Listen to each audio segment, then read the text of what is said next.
Amaziga googera. Era bannayuganda mbaweerera amagezi. Tonyigirizanga muntu kutuuka kubanga akulukusa. Wetugirira sawa zinino Sabasumba oba mwite n'abasumba Pastor Bujjingo naye akiriza amaziga gamuyisimu olw'omukulu byakola oba byakoze ha National Unity Platform. Dr Besigye wamu n'abalala akiriza amaze n'ategera side entuufu. Video nanje kuletedde masa onjagala tubeere very keen mweno video tufunemu ebyokuyiga naddala abaana ba National Unity Platform bantegeza aba comments naye nga tetunagendayo aka video kano madezaba okampeleka like ameka sotambula ku speed ya wagulu nyo etukire bonna abanyagadde okumanya kweno information nga nabagambye dda aba comrades ba NUP wamu n'aba NRM team Pastor Bujjingo njagala kumanya mu comment section olowooza bino abadde byogeza busungu oba okwagala olunaku olwaleero Pastor Bujjingo wamu n'aba NRM abalala bamaze heboni bakwata side entuufu. Pastor Bujjingo aka video kenkuleedde olunaku olwaleero amaziga agabadde kagenda muyitamu oluvannyuma okulaba His Excellency Yoweri Kaguta Museveni byakola Dr Besigye ayogedde ebigambo bibadde bingi nnyo era gwe okubitegeera olina okubanga oli sharp obanga oli mugezi. Njagala bino video ogiwa obudde bw'ompaka bweggwayo. Mulimu bantu bangi nnyo bayinkuleetedde.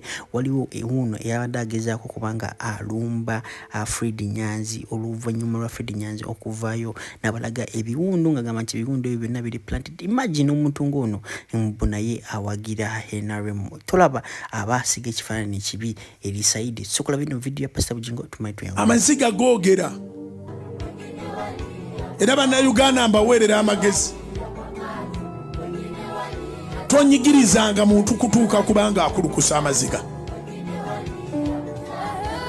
Kubanga Katonda asobola ate gwe okuggyako obulamu. Oli omukaabiza amaziga. Katonda n'akuggyako obulamu. N'agamba nedda. I think this is too much. Ave waleme kabyanga bantu. Era eri abantu abafa ne baganda akabiza bangi naye amaze n'afa. Akabiza abantu bangi naye amaze n'afa. Katonda ayambye ensi. Katonda ayambye ensi. Tosaana kuva mu nsi nga abantu bagenda gamba nti Katonda ayambye ensi mu kuvaawo okwo. Make sure that you don't cause people to cry.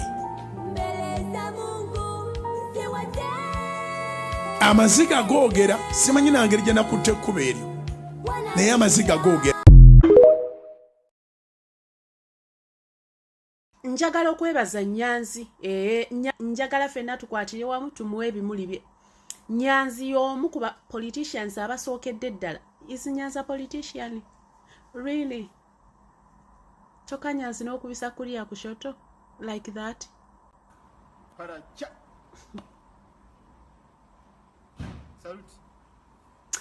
Anyways, Nyanzi kyenjagalira okumwebaza mu ba politicians bonna be twali tubaddeko nabo.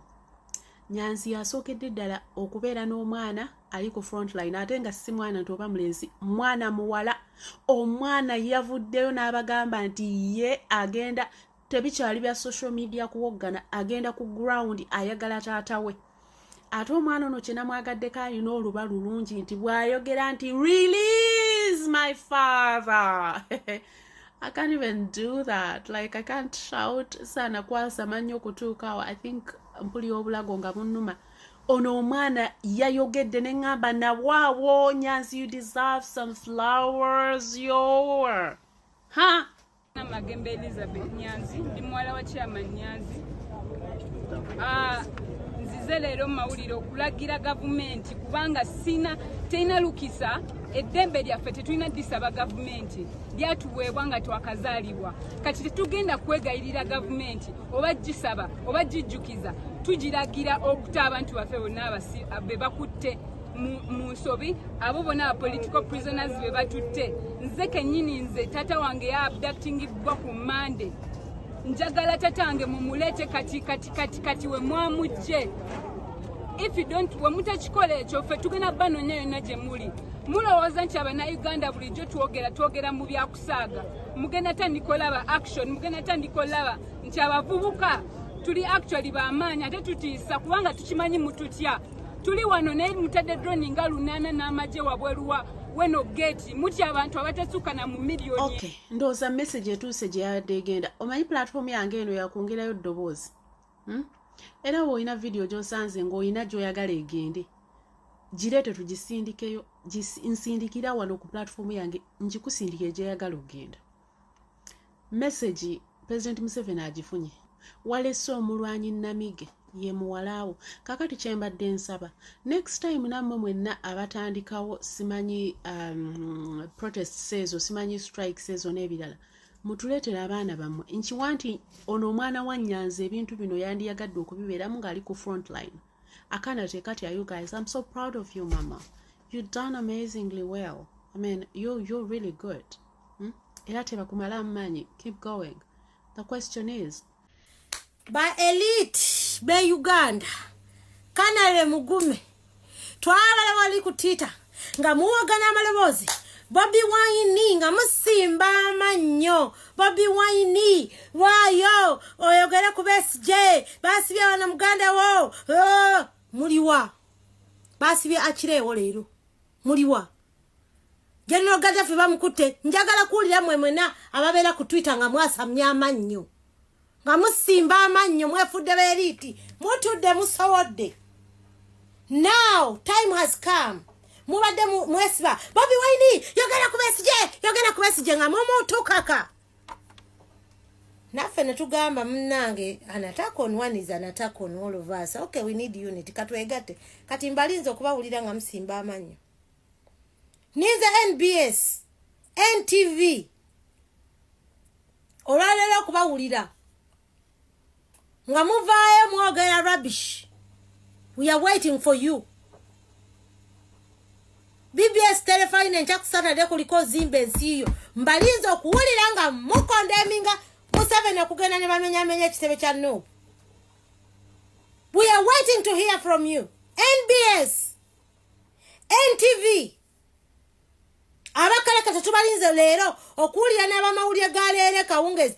We waiting to hear from you people nga mukondeminga ebintu ebyo. Kanare Mugume, I'm waiting to see your posts. Musumba mwena abasomi b'amawulire abaddenga mutikka amamwa. We are waiting to hear from you mubadde mutuvuma non-stop ubyantu mwete muli opposition. Now we are calling upon you nonsense suckers. Muveyo. We need to hear your voices. Enough is enough of you people bullying us.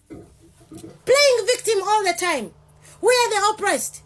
But you want us to apologize all the time. And you're telling us how to cry when they're beating us and they're killing us and they're arresting us. Enough is enough. Naenda kuja ku Twitter za mwene ambaddemu omuko omumba tearing it off one by one. Samson Kasumba mutikama mwasamira Stella Nyanzi muliwa. We want to hear your voices. Kunsonga nga mukondeminga nyo. Era nga mwagaza malowoozi nga mbadde mukaka. Robert Kyagulanyi aveyo, president w'abannupu, si wa opposition. Muveyo mwogere ku nsonga z'okubanga abaana baffe bakwatiddwa olunaku lwaleero. Come out. We want to hear your voices. Hello? Gaddafi bamusibye. Smartwatch Kyagulanyi bamusibye. Akirewo bamusibye. Edi mtoto tumanjali.